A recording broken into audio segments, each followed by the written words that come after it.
You guys are doing well. So, continuing our journey in OOP, now we would be learning more about properties and why do we need it, and we'll try to understand um, uh, more about how OOP paradigm is, and yeah, we'll see. So now we are going to talk about properties, right? Now, what do you mean by property? So, properties, when we are referring to OOP, now properties is basically like a pair of, it's a combination of fields, right? So basically, we say property as a combination of fields. So this is, um, so property is basically called as a combination of field. Okay, so what is a property? So it is a combination of fields uh, and methods. So it is a combination of field, right? There has to be two things. So basically field and methods. Now basically for setting and getting data, a property is a pair of two methods where one method sets the value and the other one gets the value. So the first point that we studied is a combination of field and methods. Now, okay, okay, this has to be okay. Let's yeah.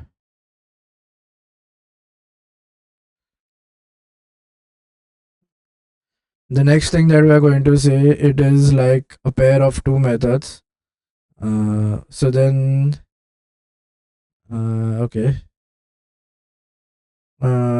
So we have two methods available here. So we have two methods available. So one is basically called as setter, and the other is the other is getter. So now we need to understand why do we want to have this. Now the access model of a field applies to both setting and values to the okay. And many object-oriented languages, they have a feature. They have an equivalent feature to the feature that is called properties. So this is basically in one language it's called as properties. However, it is not a very generic term. You we say in some other languages like Swift it's called as computed properties, right? Now, let's see. Now the access modifier of a field applies to both setting values to the field and getting values out. The access modifier of the setter and the getter are, however, independent. So remember, the access modifier can be used to both the set. It's a method, right? Basically, so methods can have both setters and getters. I mean, we can have access modifiers. Now, the other thing that we were trying to say is the difference is setters and getters. They can both the access modifiers are independent of each other. So let's see some applications.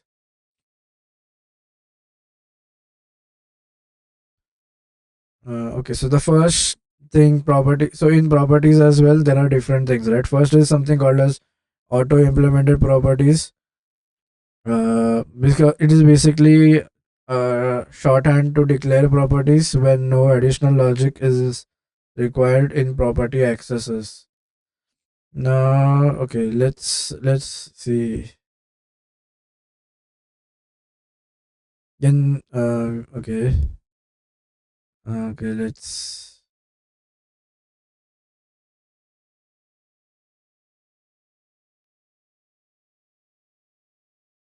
Okay, so now, let's see getters how they work, right, in Java. Okay, so the first properties is basically computed is an auto implemented property, right? So properties can be further bifurcated, right? You have properties we said it has two fields, right? Okay, no, it has two fields, basically combination of a field and method, right? And in methods we have two methods, which is setter and getter. Now properties can be further classified as first combination that we have is called as this is our auto implemented. Then we okay okay, you know what, let's yeah. So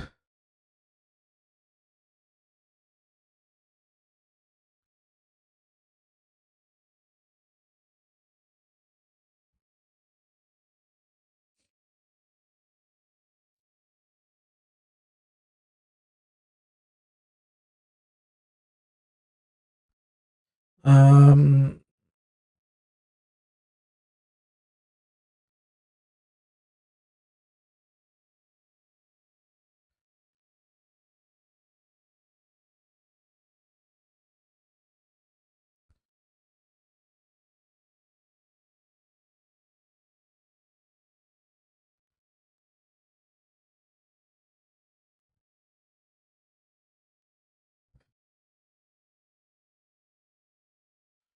okay, so the way we so like I mean there is no specific way to like you don't have specific method names or something. uh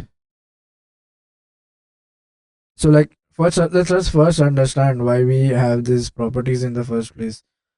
So we said that uh, there there is something called as encapsulation happening, right? So you cannot access private properties from outside. So if you have a private and you try to outside, you won't be able to access. And then we need some function which is going to set and get that uh, private uh, variable name, right? So what we can do is we can make access them by using functions like setters and getters, right? So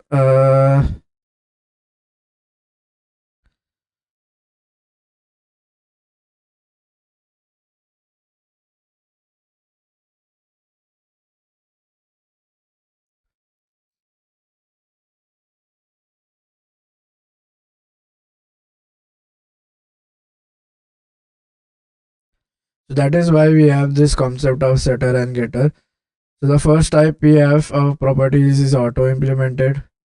Uh, the other second type of setters properties we have is basically what we call as no, this is okay, manually implemented properties. So you can say this is manually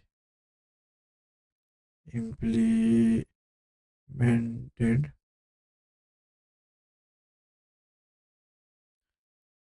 You can change the color to white. And then okay, um then we have one more type is basically or one is a computed property.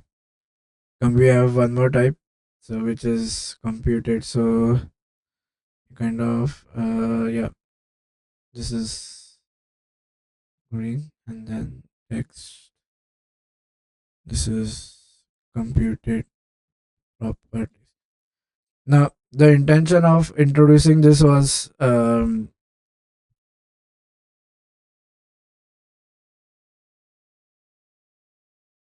the job of using setters and getters is basically for private variables, right? You cannot access them outside, so to modify them internally we use something called as getters and setters. Now while Okay, so we'll see about auto implemented properties later on. First, let's see what are manually implemented properties.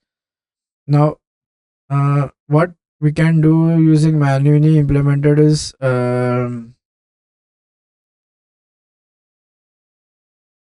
have okay, let's see how to get this working.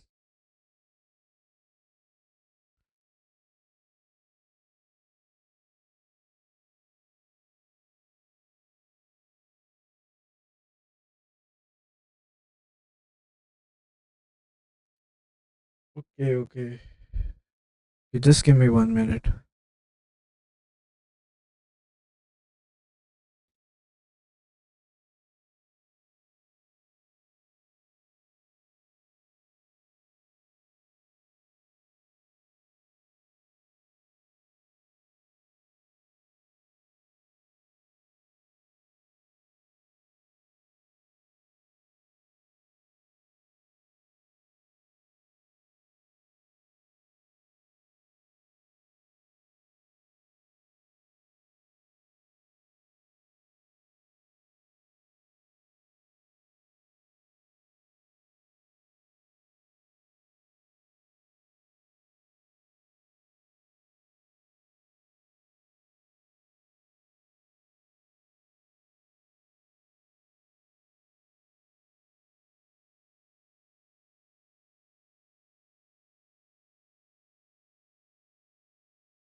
Okay.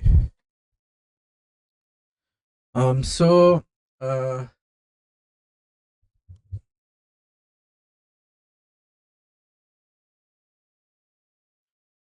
yeah, so the main issue or the main problem that we were facing is basically properties are like for what if you have a private variable, right? Now that that private variable cannot be initialized from outside, right? So then how to access it, or how do we make use of it? For that we have something, a concept called as properties. Now this is specifically for private variables, right? Because it was designed to achieve so that we could access private variables and then we can modify them as well. Now private variables cannot be accessed from outside. So so if you say it like properties, so this is, if this is property, then it will have so this is the field, right? Now and it has different methods attached to it. So one will be a getter, another will be a setter. Now what this getter will do is it will be defined inside the class itself. So remember, private variables can be accessed inside the class, right? So then using this we can implement the private variable. So the first type, and there are we will see is the first type we will see is manually implemented properties. So let's try to code this proper. So let's get this out.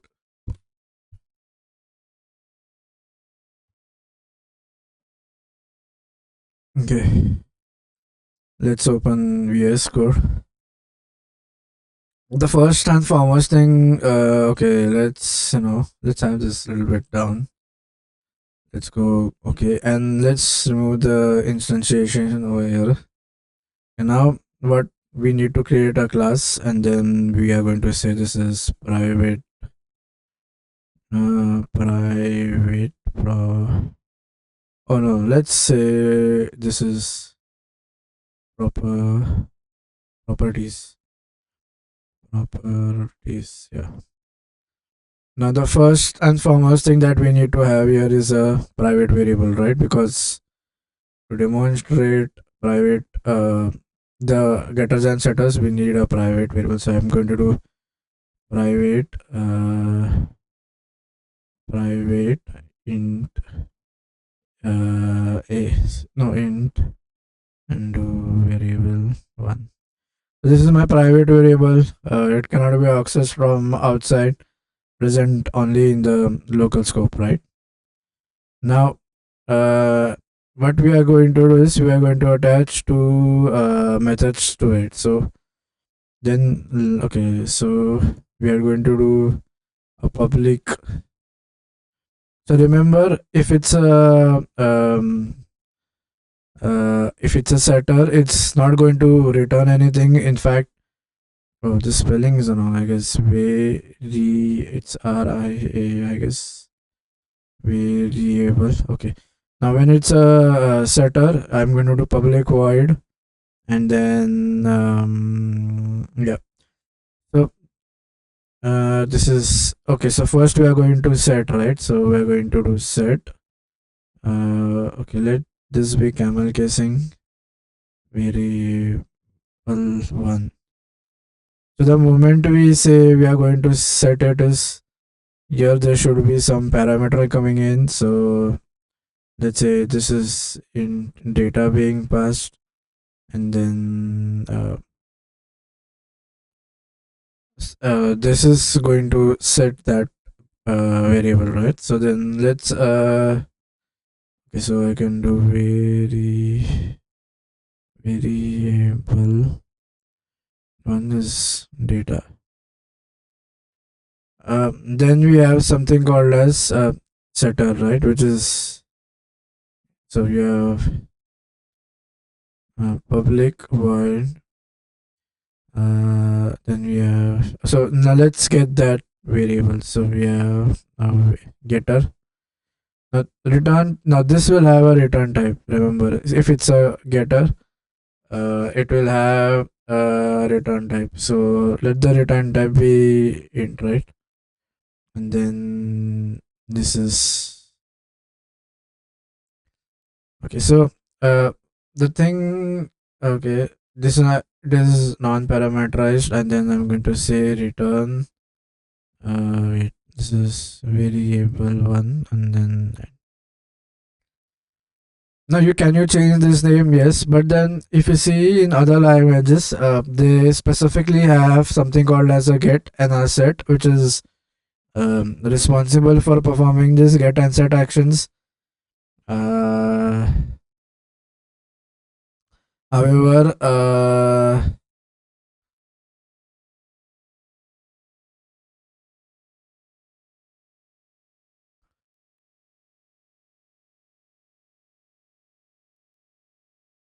yeah, so I mean, in specific other languages, you specifically have something called as a getter and a setter, but here in Java, you don't have that much of getter and setter functionality. You just have set and get. But remember, whenever it's private variables, we need to access it inside this. Accessing can be done only inside the scope, right? You cannot do accessing outside.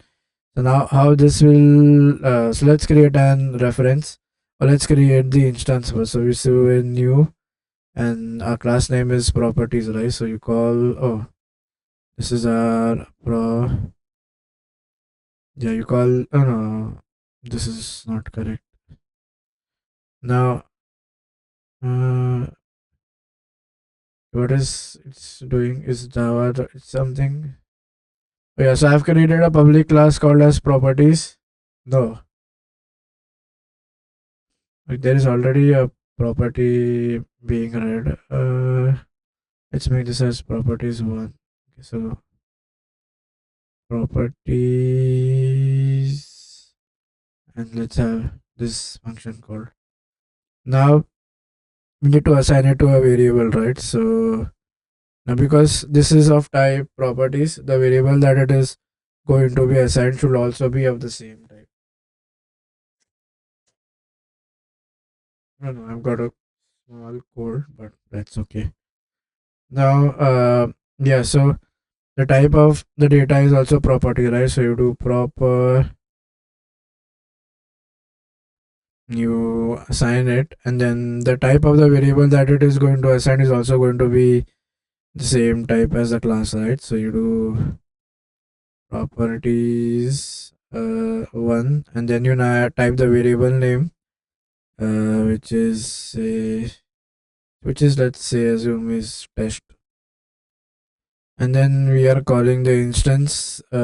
So now what I'm going to do is there are two methods, right? So using test dot set, I'm going to pass in a data over here 10, and then I'm going to do sysout of or system dot out of println of the getter, right? So I'm going to call this test dot get a variable. So this is basically okay, and then remember Java will need ending, right? Do we have any errors in? I don't think so. Yeah. So now you go to terminal, clear everything. So you do the compilation, and then once we run it, remember 10 is being returned back. So like this is 10 that we passed here. Let's make it 101, and so you do Java C, and then okay, I compiled it twice. Now remember 101 is what is being returned back. So using this you can access private variables, right? This is one way to do that. So here we have manually implemented the property. So let's make this font medium so that it will kind of fit over here, and let's change the color to pink. And this is how we are manually implementing. Now object initializer. Now initializer object with many properties or fields can become cumbersome, right? Object initializers provide a neat, efficient, and readable way to create and initialize object on the fly. Now what is object initializers? Uh, yeah, without, so there is one shortcut way of getting and setting. I don't know if this feature is available in Java or not, but we would have to definitely check that. So let's go back to where we are. Okay.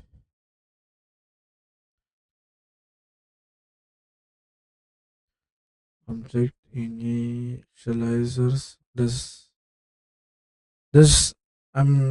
okay. Java does not have a feature supporting this. However, in other languages, this is again OOP part, right? So you can have um, um what do you say, features like object initializers, which will be like this.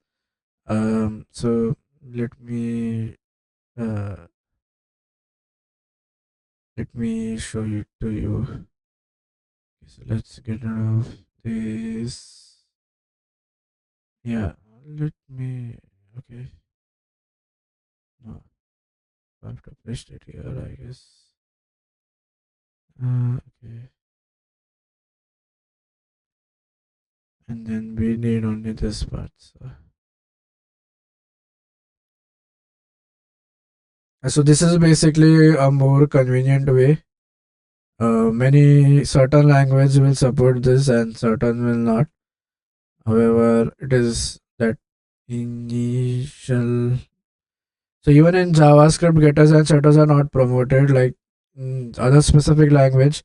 We have specific methods which are responsible for doing getting and setting. So this is how in one line you are able to set, and instead of using the reference again and again, you are just making it happen in one single line.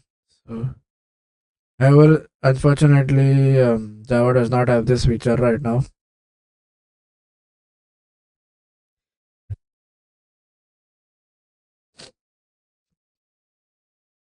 Okay. Now read only fields. Now when building software, we often encounter values that one said should never be read. So this is something again important coming up, right? So there are some fields that we don't want to be accessed even if using getters and setters, right? For example, now this okay. A read only field must be assigned a value at the time of declaration or construction in the class, and after this, it cannot change. For example, okay, now this is another feature of OOP. There is something called as read only. I mean, I don't think so. Java supports this feature. It is with respect to some other language. So I can say is all I can say is not supported by Java. Firstly, by by Java, but but what it does is it does is it basically makes the property read only and cannot be modified.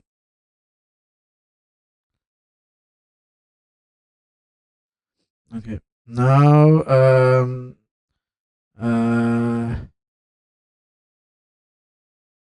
we are making sure that immutability does not happen. Um, yeah, that is all. So we now can we make properties read only? Yes. Okay. Now you can implement the same feature on read only, implement it, but then this read only support has to be there. So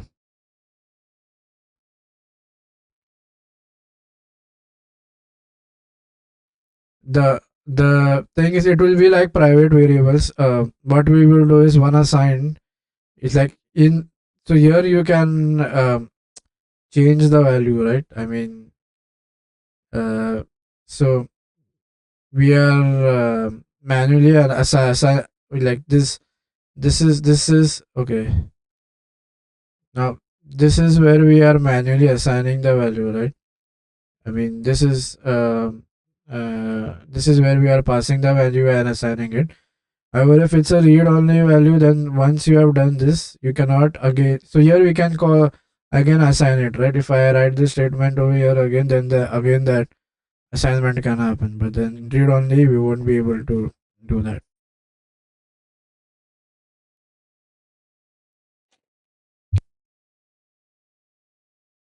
The next thing that we have is computed properties. Right now, this is again a very important type of property, right?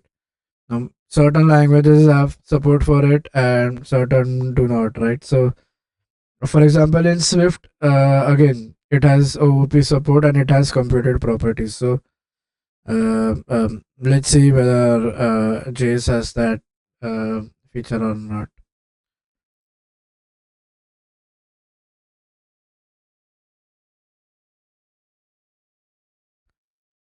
Okay, so we were with computed properties, right? So let's see.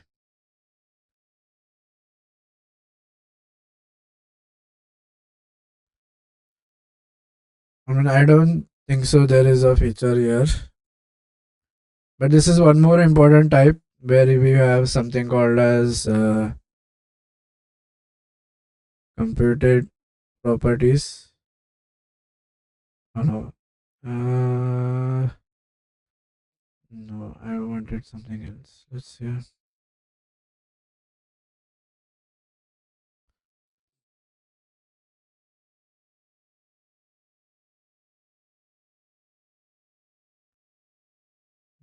Okay, we want this.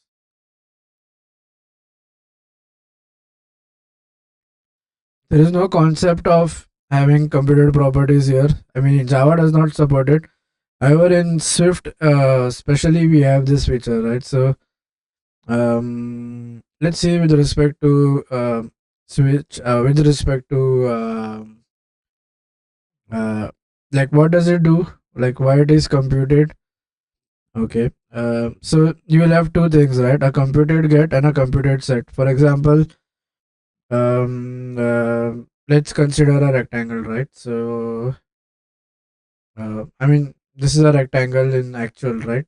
So if you have a rectangle class, you will have two things, right? What I mean to say is, this will have you will have the length, and then you will have the breadth. So the width, this is the way. Oh, this is the height, and this is the width, right? The length and breadth. So, uh, how to we might define some. If you want to calculate the area will be this width into height, right? So now what is going to do is so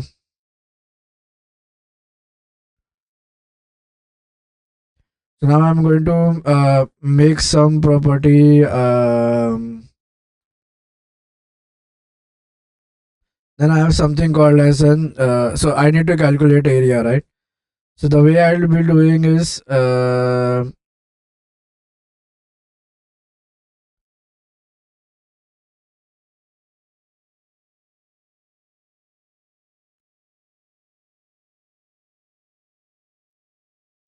so instead of storing that value in a variable, what I'm going to do is I'm just directly okay, let's see it in Swift.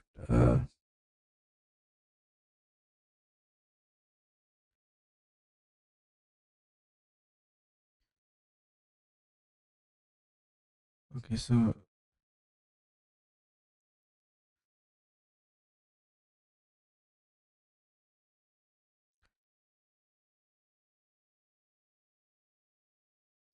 yeah, this is a very good example of computed property, right? So uh,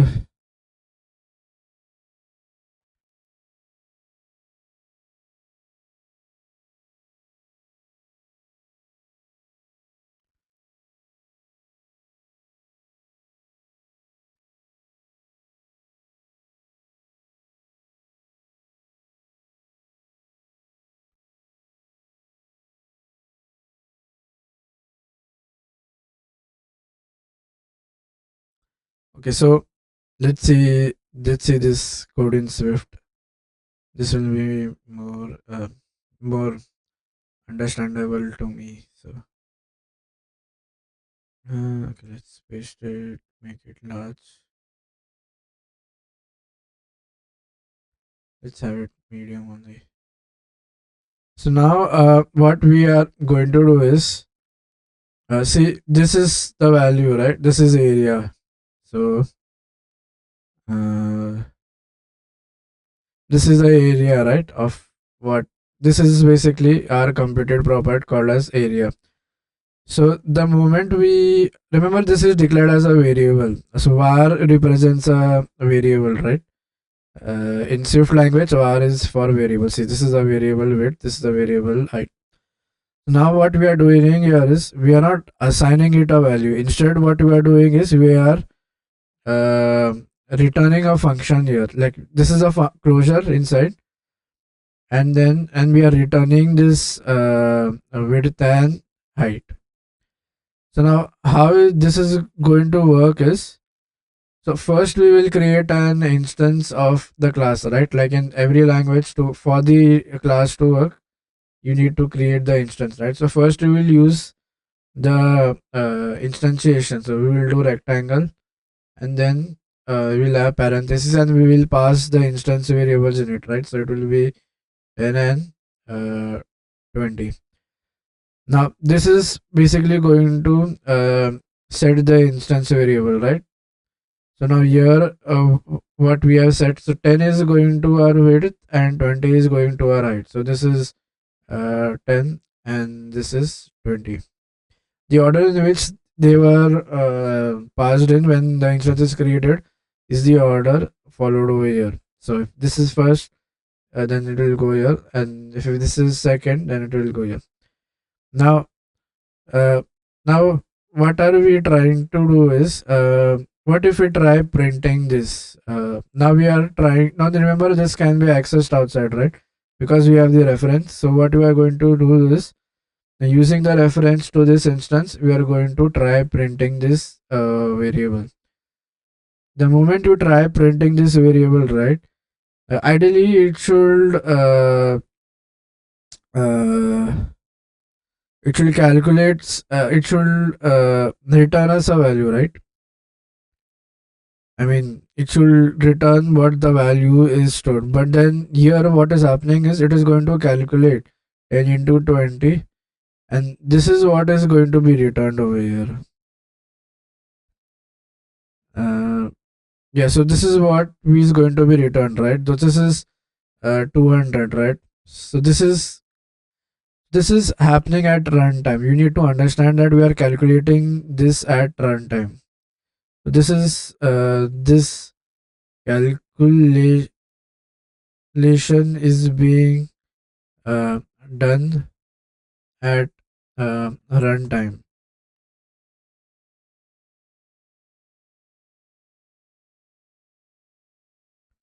Okay. Yeah, this calculation is being done at watercolor house. This is being done at runtime. Remember this 200 which is coming out. This is being calculated at the runtime itself. Before that, if you try to before if you try accessing where using just the reference, then you will get an error because this computation needs to happen. This is happening at runtime, so that is why we say this is as computed property, and because the computation is going to happen at the runtime. Similarly, we can have a setter as well, right? Now you set the variable. So remember, get was getting the value, right? So it's understood. It's very much understood. Now what happens in set? So again, even in setting, we will perform some sort of computation and we will set the value. So basically, you are setting the private value using some operation at the runtime.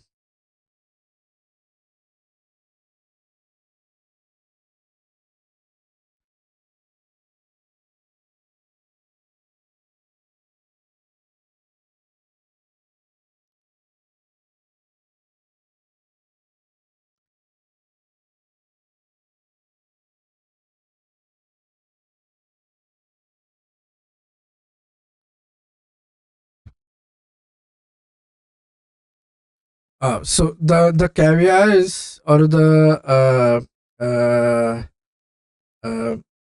the silver lining is, if you directly try to assign the values, you will get an error because this is as it supports computed properties, right?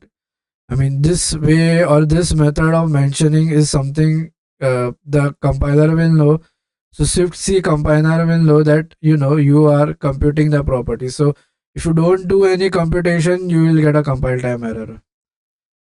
So yeah, same for set. You cannot directly set it. You need some sort of computation. Okay, now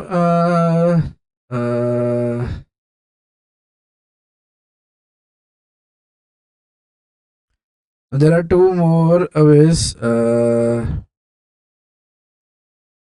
There's something called as a required modifier as well. Now this is again OOP related paradigm, but I don't want to waste time here. Now there are two things as a okay. There are two more things like that is on OOP. That is like one of them is required properties and fields, setting required fields or properties, and then the other we have is init only properties.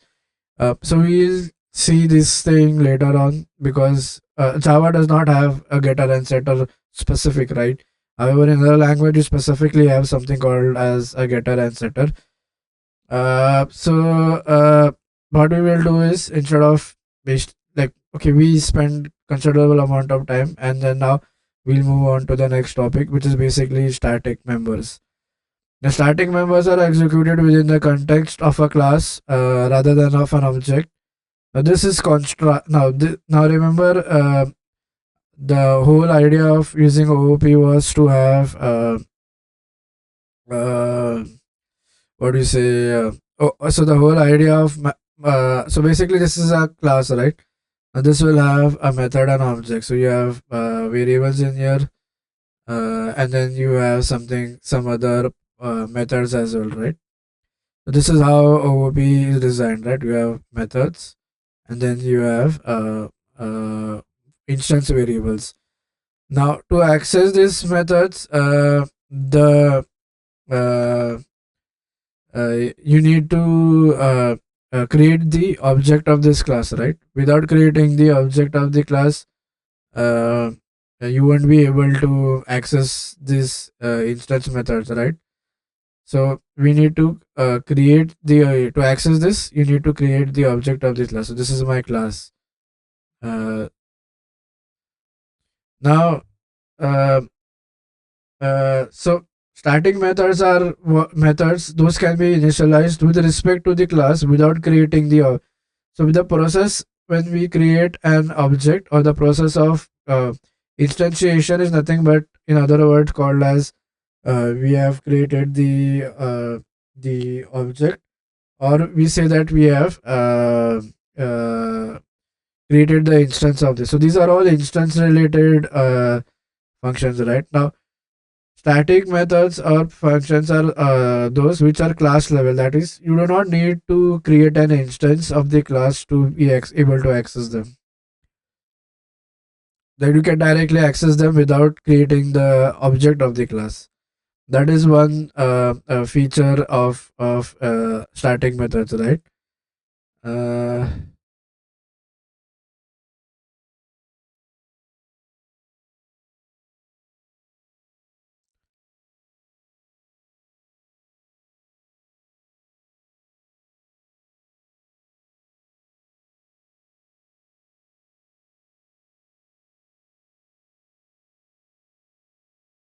okay, so the first method that we see here, remember Java is heavily class based OOP, right? So you have something called as public started void main int array args. Now this is a static method. So why have we kept it started is because the advantage or no, control is, I guess, here. No, let's change there. The biggest advantage of having this as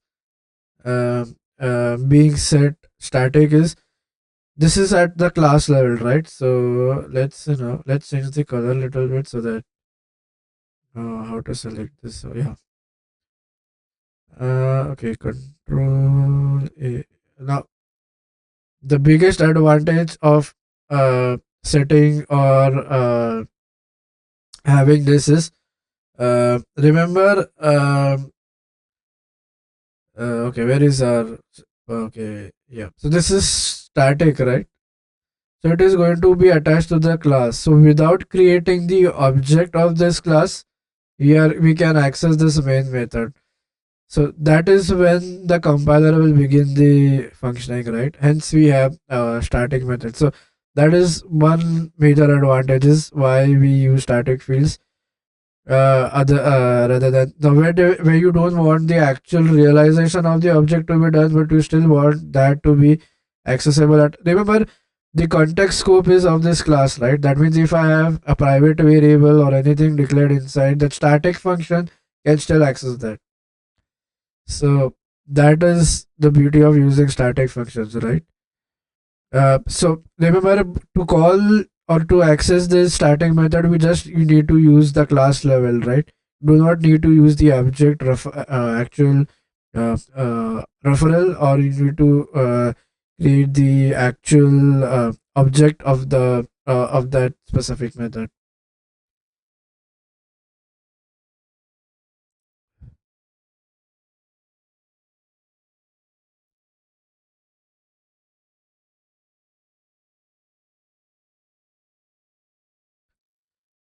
Okay, I guess yeah, this that is all for this lecture.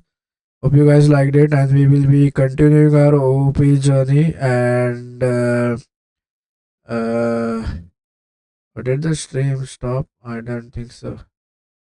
Yeah, we will be continuing our journey in OP, and we'll be back. I'll be back with another lecture. So yeah, that's all for today. I hope you guys liked. And one more thing that I have left here is about what do you say, auto implemented, right? Again, this feature is not available in Java, so I have left it out.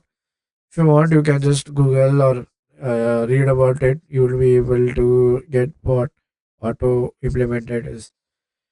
Yeah, that's all for this lecture. I'll see you guys in the next one with another OP session. And remember, the whole thing or the whole idea behind me making you understand is OOP is a program paradigm. It is not a language implemented thing. It's a programming. The way you write your code is what OOP dictates. Certain languages have been developed to they have been made written, or the core have been developed on OOP. Hence we need and they have a good support. So hence if you even if you have a small function or a variable, you will be using class and something like that. Some languages like C, like it does not follow the OOP paradigm. It is more towards sorry, it is more no, it is exactly towards functional programming. So for example, C language, right? Or C++ has this both support, right? It has OOP, it has functional mechanisms as well. So remember, all I wanted to say is OOP is a programming paradigm, like the way you write your code.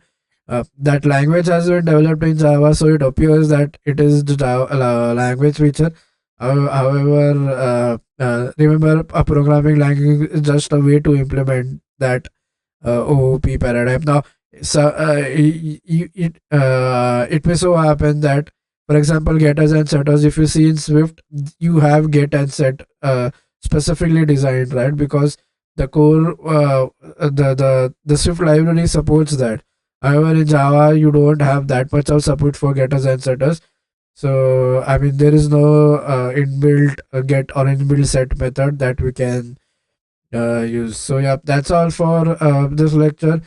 We will see you in the next one. And in the next one, we'll talk about UML diagrams, because now we are way ahead with the basics, right? So now is the time where we study a little bit about diagrams, because when you give mock interviews, you will be using diagrams or something like that.